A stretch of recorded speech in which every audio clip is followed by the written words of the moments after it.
The morning Iris Ashworth became a wife, her father shook the groom's hand before he embraced his daughter. She remembered that clearly.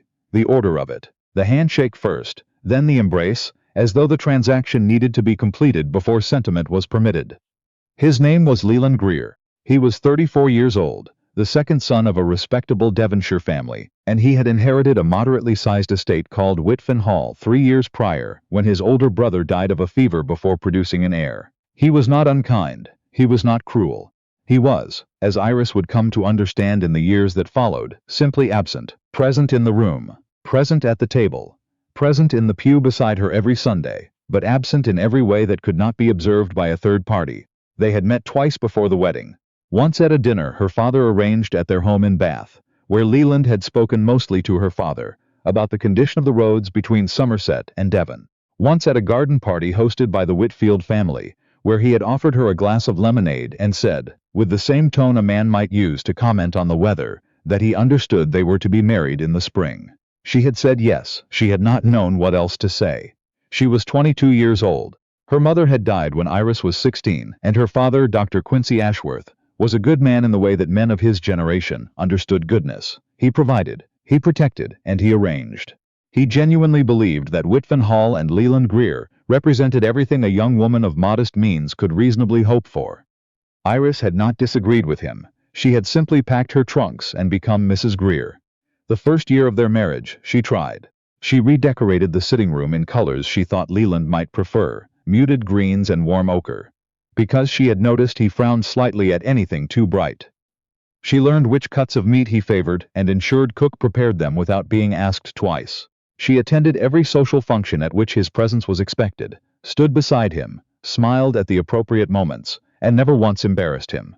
She was not certain he noticed any of it. Not in a cold way. He thanked her occasionally, when something was particularly well done. He was polite at dinner. He did not raise his voice. He simply spoke to her the way one speaks to an arrangement that is working adequately, with mild approval and no particular interest in its inner workings. At night she lay in the dark of her room and listened to the house settle, and tried to remember the last time someone had asked her what she thought about something. Not what she preferred for dinner. Not whether the linens ought to be changed. What she thought. What she felt. What she wanted. She could not remember. The second year she stopped trying so hard. Not in a way anyone would notice. She still managed the household. She still appeared where she was expected to appear. But she stopped rearranging things for his preferences. She stopped anticipating. She began, instead, to pay attention to what she herself liked, which turned out to be a stranger exercise than she had expected, because she had spent so long watching him that she had somewhat lost track of herself. She liked the early mornings, it turned out. Before the house woke, she began rising at 5:30 and sitting in the library with a cup of tea that was too hot, reading whatever she wished, rather than whatever she thought a sensible wife ought to read. She worked her way through 3 volumes of natural history, a collection of letters written by a female botanist who had traveled to the West Indies in 1841, and an extraordinarily dense, philosophical text she only half understood but found strangely comforting. She began corresponding with her father's colleague, a Dr. Baxter in Edinburgh, who had known her mother and who treated Iris, in his letters, as someone whose opinions about things were worth soliciting. She started keeping a small garden in a corner of the grounds that had been neglected since before Leland's time. The groundskeeper, a quiet man named Mr. Holt, showed her how to prepare the soil without being condescending about it, and she found that she was good at the work in a way that surprised her. Things grew. Things that she planted with her own hands, in her own time, without anyone's guidance or approval, simply grew. She did not tell Leland about the garden, not because she was hiding it.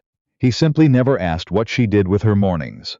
The thing that broke something open in her, not destroyed it, not shattered it, but cracked it in a way that let light in that she had not expected, happened on a Thursday in October of the 3rd year. She had gone into the village to collect a parcel from the post office, and on her way back she had stopped at the draper's shop to look at some cloth for new curtains in the upstairs hall.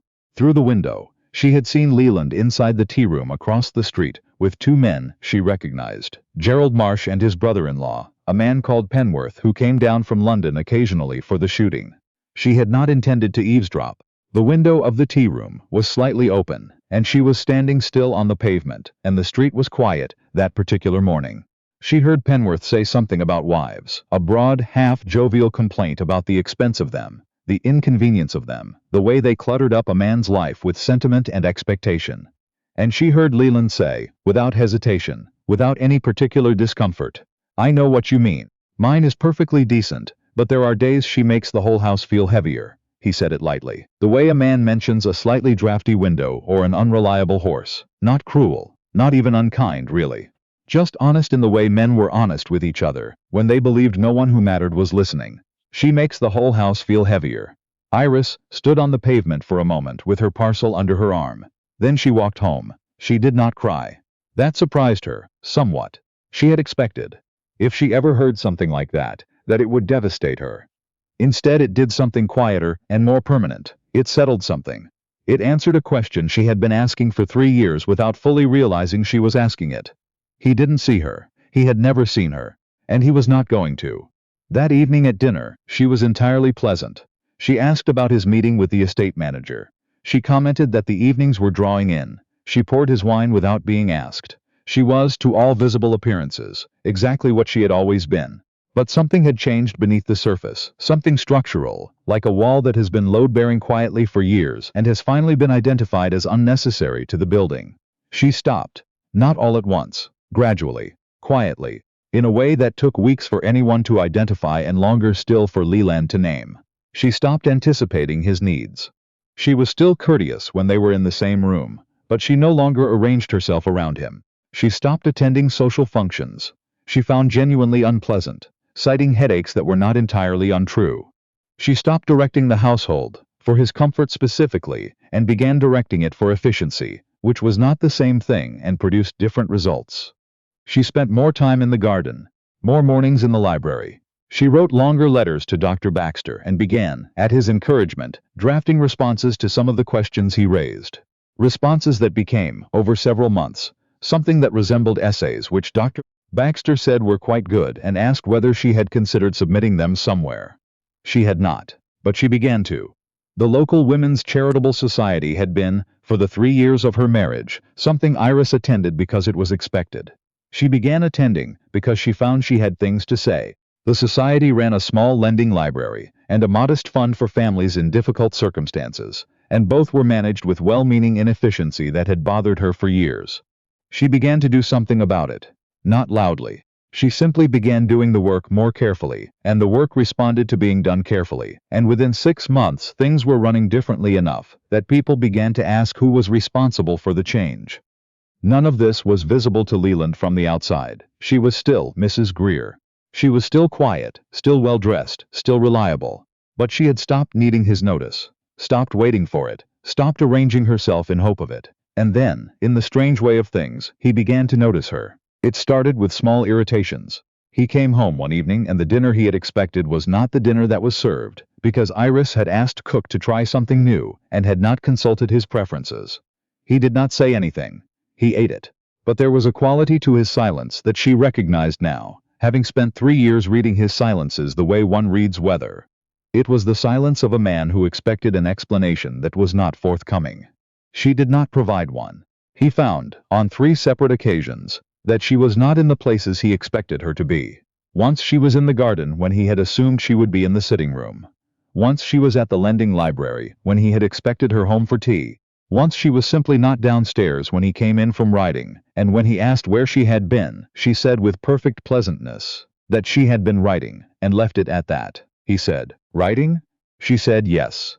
And then, "Were you looking for something?" He hadn't been looking for anything specific. That was the problem. He had been looking for her in the general sense, the ambient presence of her, the way she arranged herself around his days, and had found instead a room that was simply a room and a house that did not feel organized around his return. He did not know how to say any of this, because he had never been required to say it. It had simply always been true.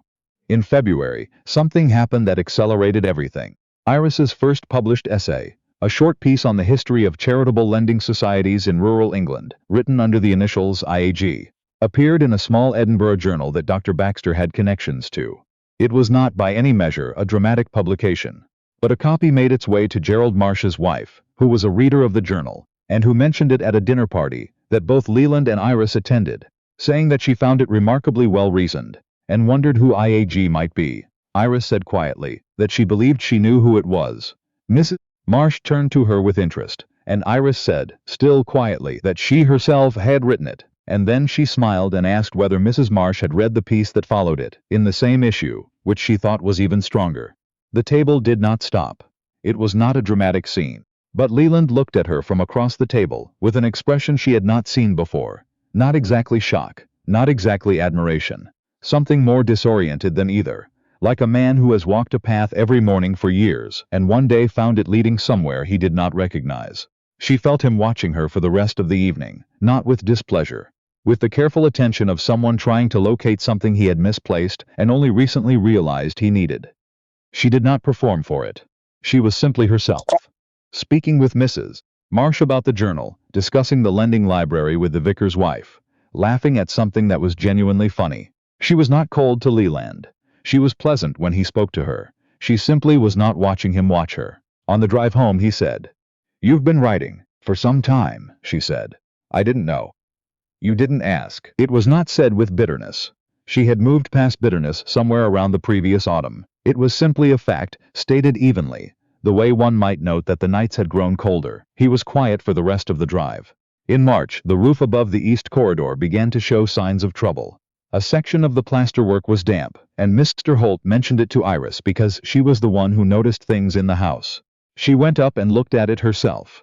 Brought in a local man who knew about roofs, and had a conversation with him that lasted 40 minutes and resulted in a repair estimate, and a recommended timeline and a solution that preserved the older section of the roofline, rather than replacing it, which would have cost significantly more. She handled it entirely on her own. When Leland came home and found the workmen already arranged, and the plan already in motion, he stood in the corridor and said, with something that was not quite discomfort and not quite admiration, "You managed all of this." "It needed to be done," she said. "I thought it was better to begin. You might have waited and told me first." She looked at him steadily. "You were in Exeter," she said. The damp wouldn't wait. He had nothing to say to that, because she was right.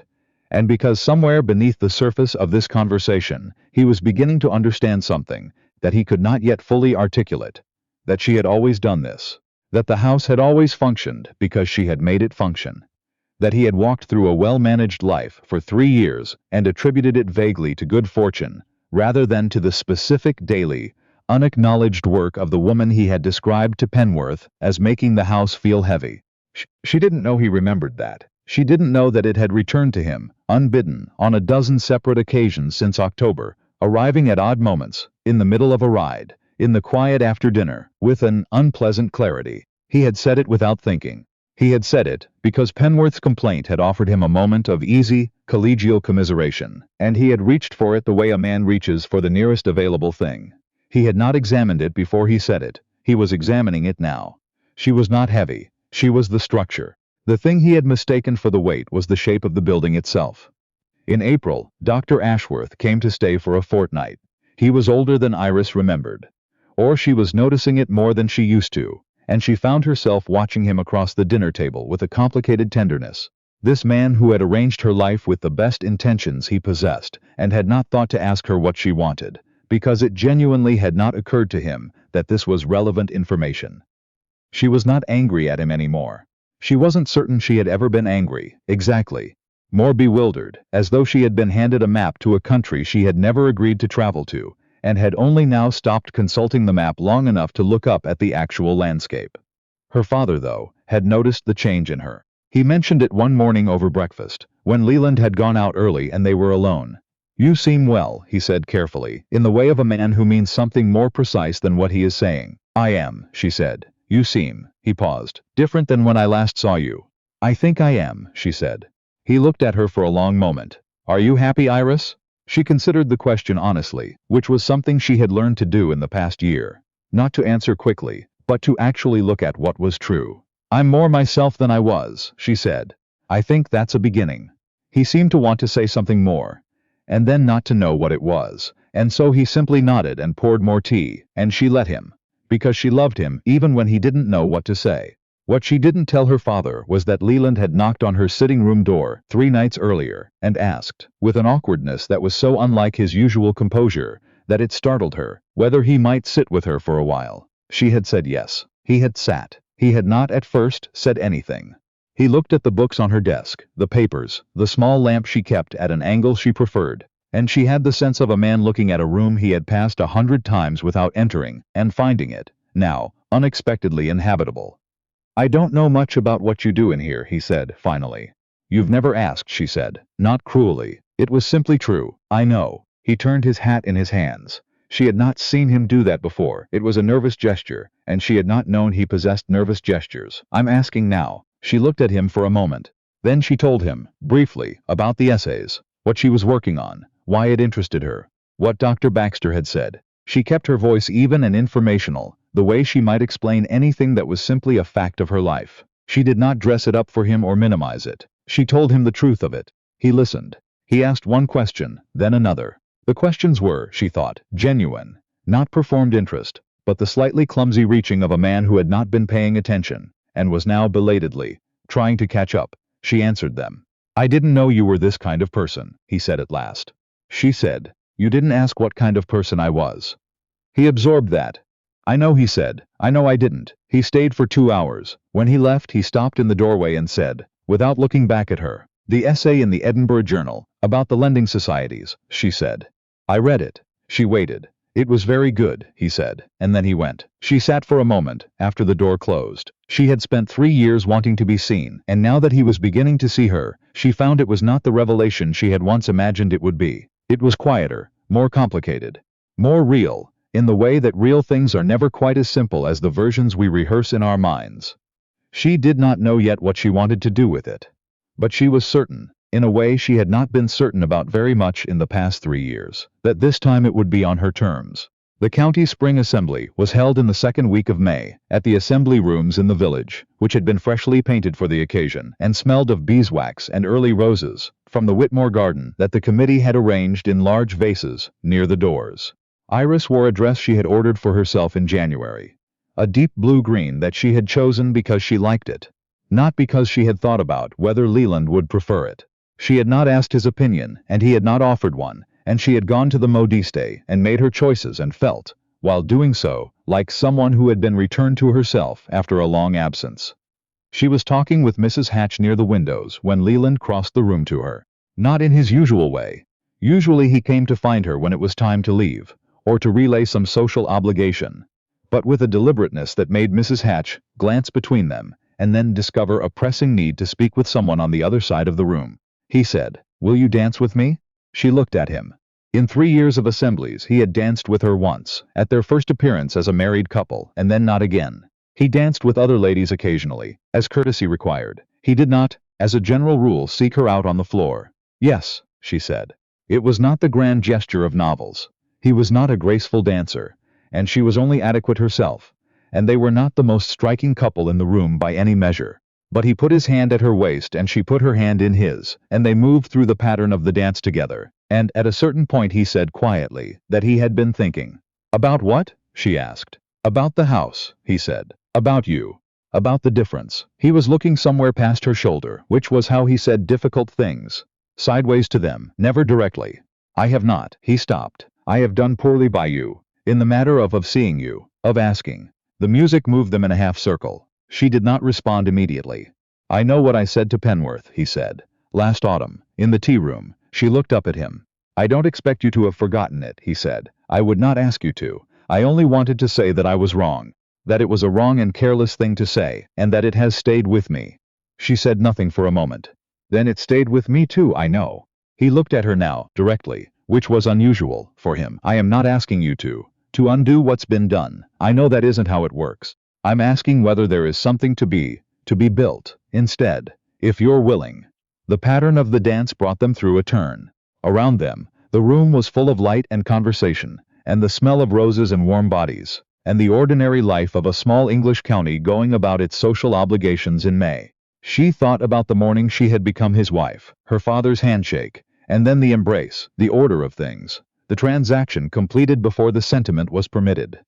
She thought about 3 years of arranging herself around a man who had not been unkind, but had simply not seen her. She thought about the garden, which was growing well this spring, and the letters to Dr. Baxter, and the essay that had appeared in the Edinburgh Journal under her initials. She thought about the man in the doorway, saying I read it, and it was very good, and the 2 hours in her sitting room when he had asked real questions and listened to the answers. I don't know yet, she said honestly. But I'm willing to find out. He nodded. Something in his face shifted. Not relief exactly. Something more careful than that, as though he understood that he was not being forgiven all at once, but was being given, perhaps, a beginning. They finished the dance. Afterward, she went back to Mrs.